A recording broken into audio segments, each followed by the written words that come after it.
Entre as atividades do setor primário está o extrativismo, que consiste na extração de recursos ou riquezas naturais sem que tenhamos cultivado. Hoje nós iremos conhecer mais sobre o extrativismo mineral, que é a extração de minérios como ouro, como prata, petróleo, carvão, entre outros, essenciais na sociedade em que vivemos.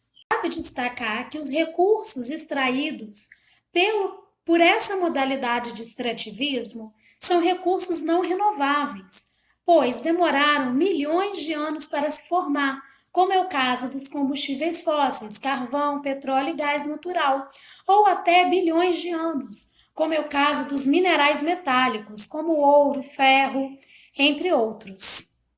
O extrativismo mineral pode ser classificado como direto ou indireto. Um exemplo de um produto direto, água mineral. Ela é extraída e nós consumimos sem passar por nenhum processo industrial.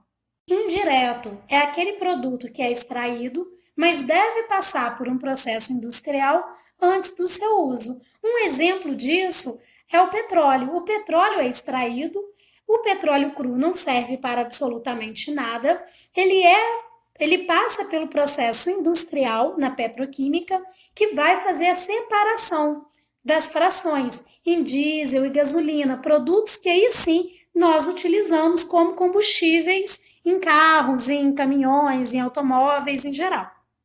O extrativismo também pode ser classificado em tradicional ou industrial. O tradicional ocorre com equipamentos rústicos, a produção é muito pequena. Já o industrial não, ele tem duas características básicas: ampla utilização de maquinário e grande produtividade, em decorrência do uso de maquinário moderno. Assim, uma das atividades mais tradicionais do ser humano se transformou em indústria, tanto que é comum utilizar o termo indústria extrativista. Assim como as outras formas de extrativismo, o extrativismo mineral gera grandes impactos ambientais. Na primeira imagem do extrativismo tradicional, vemos garimpeiros, procurando ouro.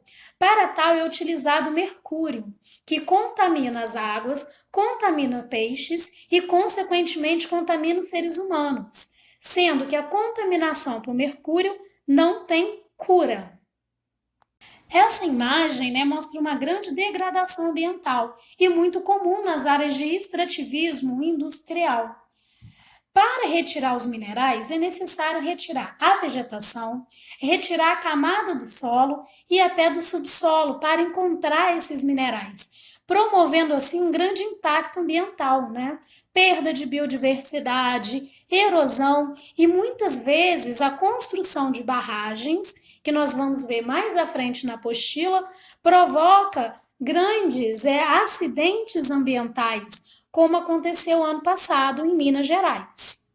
Esses recursos minerais são super importantes para o modo de vida moderno. E essas reservas, elas são finitas, já que se tratam, de recursos não renováveis no tempo humano. Assim, a posse desses recursos adquire uma importância estratégica. Por isso que eu coloquei aí embaixo da imagem, solo versus subsolo. No Brasil, quando compramos um terreno, adquirimos o solo. Se encontrarmos ali uma reserva de ouro no subsolo ou de prata, essa reserva pertence ao Estado. No Brasil, desde 1934, pela Constituição Federal, o solo pertence a quem comprou o terreno, mas o subsolo pertence ao Estado. Isso foi instituído por Getúlio Vargas, que nós já estudamos na primeira apostila também. E era uma maneira de garantir que todos os recursos mais importantes pertencessem ao Estado. O Brasil possui grandes reservas de minerais metálicos, destacando cobre, estanho, manganês, ferro, nióbio, entre outros minerais. Como podemos observar aí no mapa. Esse mapa é da apostila de vocês, então a riqueza mineralógica do nosso país é muito grande. Duas áreas se destacam. Província Mineral do Carajás, no Pará, que é uma área muito rica, com imensa variedade de metais, e Quadrilátero Ferrífero de Minas Gerais, na região central do estado de Minas Gerais.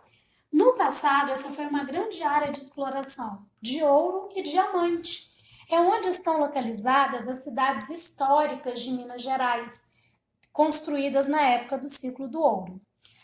Atualmente, essa área produz metais mais baratos, como ferro.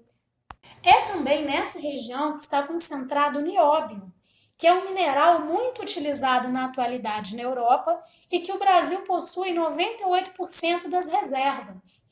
E essas reservas estão concentradas em Minas Gerais. O trem que passa pela nossa cidade, ele sai dessa região carregando ferro, o minério de ferro, até o porto do Rio, para que ele seja exportado pela China. O Brasil possui imensas reservas de minerais metálicos. Outra área que se destaca é Goiás, que atualmente é o maior produtor de ouro do Brasil, além de produzir outros minerais metálicos de grande importância. Os minerais metálicos têm ocorrência nas áreas da superfície formadas por escudos cristalinos, que constituem as áreas mais antigas da crosta terrestre, que foram formadas a partir da solidificação do magma. 36% do território brasileiro é formado por escudos cristalinos. As áreas de bacias sedimentares, que são aquelas áreas formadas pelo processo de erosão, deposição e solidificação dos sedimentos. Inclusive essas rochas são estratificadas, tem um monte de listrinha, a ocorrência de combustíveis fósseis. Na imagem está destacado o pré-sal, que é uma imensa reserva de petróleo que o Brasil possui na plataforma continental, no mar, no oceano, entre Santa Catarina e Espírito Santo, portanto passando por São Paulo e Rio de Janeiro. Os combustíveis fósseis se formam pelo soterramento ou de florestas, dando origem a carvão, ou de ambientes aquáticos, dando origem a petróleo e gás. No caso do pré-sal, pesquisadores estimam que ele tenha surgido, essa reserva tenha surgido durante a deriva continental, quando a América do Sul e a África se separou. E aí ocorreu o soterramento ali de ambientes marinhos, dando origem a essa reserva de petróleo. O pré-sal colocou o Brasil na lista dos países com as maiores reservas conhecidas de um recurso tão importante, já que todos os países do planeta utilizam petróleo. A reserva é chamada de pré-sal porque por cima dela tem uma imensa camada de sal. E, segundo os especialistas, isso é uma condição que torna esse petróleo de melhor qualidade. Entre os combustíveis fósseis, também temos o carvão mineral. O carvão é o mais poluente de todos os combustíveis fósseis, e seu uso, assim como o do petróleo, ocasiona vários fenômenos danosos ao meio ambiente, inclusive a chuva ácida. Essas áreas destacadas no mapa são as áreas de ocorrência das reservas brasileiras. No sul do país, na chamada Bacia do Paraná, nós temos as maiores reservas de carvão. Porém, esse carvão ele é de baixa qualidade, ele é do tipo turfa. Então, não compensa a sua extração, pois o dinheiro gasto com energia e transporte superaria o valor adquirido pela venda.